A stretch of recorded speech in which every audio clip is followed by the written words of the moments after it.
Ini Pak Agus bertanya tentang bagaimana cara bersyukur yang sesungguhnya, bagaimana menyikapi kasus seperti yang terjadi di Perancis, dan mengapa agama-agama diturunkan di Jazirah Arab.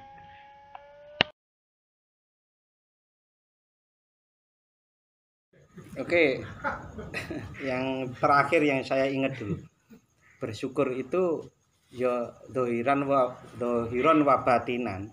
Batinnya ya syukur, dohirnya ya syukur. Syukur itu ya sesuai dengan apa yang bentuk yang diberikan anugerah oleh Allah. Rasa syukur yang sungguh-sungguh ya tenanan terima kasih, ora mung etok-etok, tenanan. Matur nuwun ya Kang, itu umpamanya kita berterima kasih kepada orang lain. Terima kasih ya Kang, itu tenan dari hati yang terdalam. Nah, wujud dari sesungguhnya berterima kasih kepada Allah itu kalau anugerahnya itu harta ya ditasarufkan, diinfakkan, digunakan dengan sesuai perintah-perintah Allah. Ya contoh, kalau kita punya badan yang kuat gitu kan, ya kita sedekahkan badan kita, tenaga kita. Ya untuk apa ya? Untuk kebaikan-kebaikan. Kebaikan itu dimulai dari keluarga sekali lagi. Lalu kemudian ke sekeliling-sekelilingnya yang membutuhkan. Kalau kita punya uang ya begitu. Dasarnya adalah terima kasih, bukan karena ingin nyalon jadi bupati, maksudnya begitu. Itu kan beda tuh Agus. Orang ngasih uang berdasarkan karena ingin mencalonkan bupati dengan karena betul-betul rasa terima kasih kepada Allah, itu wis cetha, dirasake cetha. Itu yang pertama. Lalu kemudian orang Perancis bagaimana sikap kita? Sikap kita itu kalau di sini itu ya di YouTube yang saya bagi itu ya kita monggo meneladani Rasulullah yang rahmatan lil alamin itu. Caranya sudah saya sebutkan ada empat tahapan tapi sistemik yang itu bisa diputar secara terus menerus. Nah, itu caranya begitu.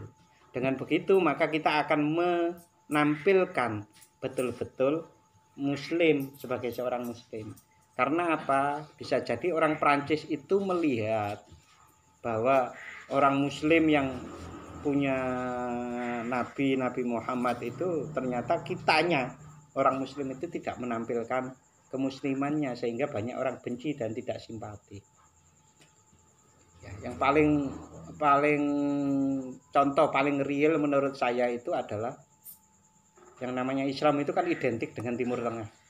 Dan Timur Tengah itu ya perang-perang ya rampung-rampung, wong ya banyak yang ya hampir sama dengan kita lah.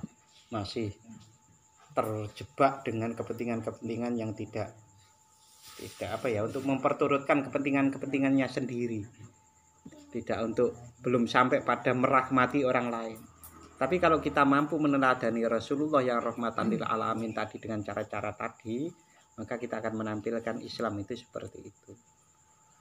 Ya betapa orang tidak akan simpatik dengan Rasulullah. Rasulullah itu berdagang aja laris. Berdagang laris. Mengapa Rasulullah itu ya terpercaya, Rasulullah itu sumeh, Rasulullah itu simpatik, Rasulullah itu bisa memanusiakan manusia. Betapa Rasulullah itu wis jadi nabi pun waktu di perjalanan itu kan bagi tugas. Saya mendirikan tenda, saya melakukan ini. Rasulullah saya yang cari kayu. Kan ya senang Pak.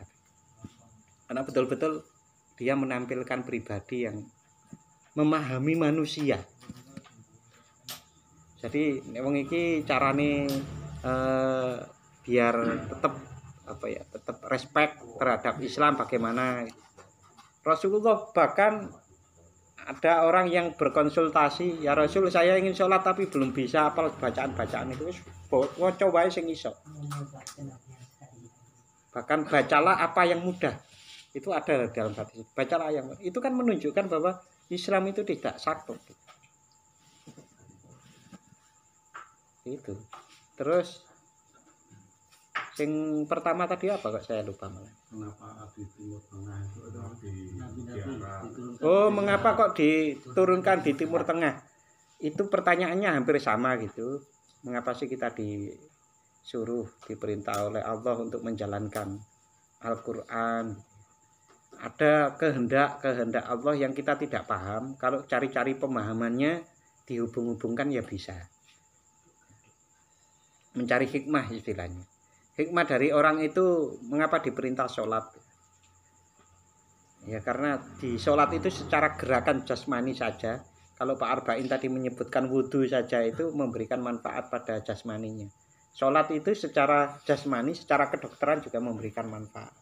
Nah, kalau mengapa kemudian Islam itu turun di Jazirah Arab gitu.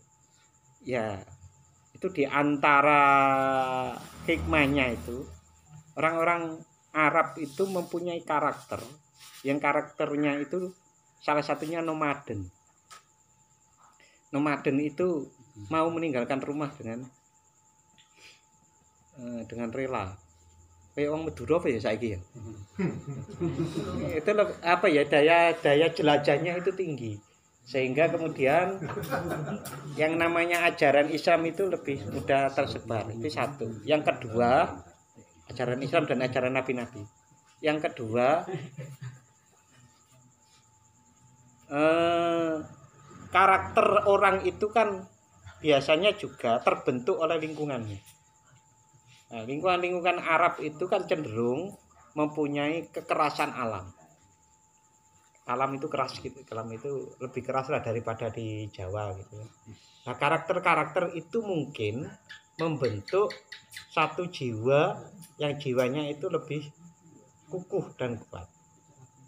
Potensi untuk menyebarkan dakwah dengan gini. Kalau kita itu sudah pernah merasakan lapar, yang laparnya itu bukone ora ngerti kapan. Ngerti maksud saya Mas? Nek wong poso itu kan isuk untuk maghrib bisa buka. Tapi kalau kita pernah merasakan kita itu lapar dan bukone kapan, karena gurung ono duit dan macam-macam. Itu mungkin akan lebih mengerti manusia yang lain daripada yang walaupun ada orang yang karena sering lapar malah balas dendam ya ono gitu. Tapi kalau orang yang baik, maka dia akan mampu merasakan, oh orang itu nek lapar tenanan gini deh. Nah, kerasnya alam di Jazirah Arab itu memberikan karakter-karakter seperti itu. Perbandingan dengan contoh itu tadi. Maka mereka akan lebih mengerti manusia yang lain. Karena sudah mengalami kondisi-kondisi berat. Itu hikmah. Tapi kalau sesungguhnya ya hampir sama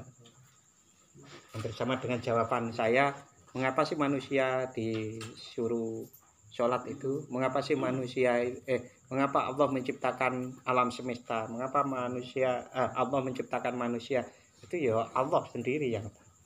Tapi kalau diambil hikmah kita coba cari secara logika ya seperti itu. Oke gitu Pak Agus.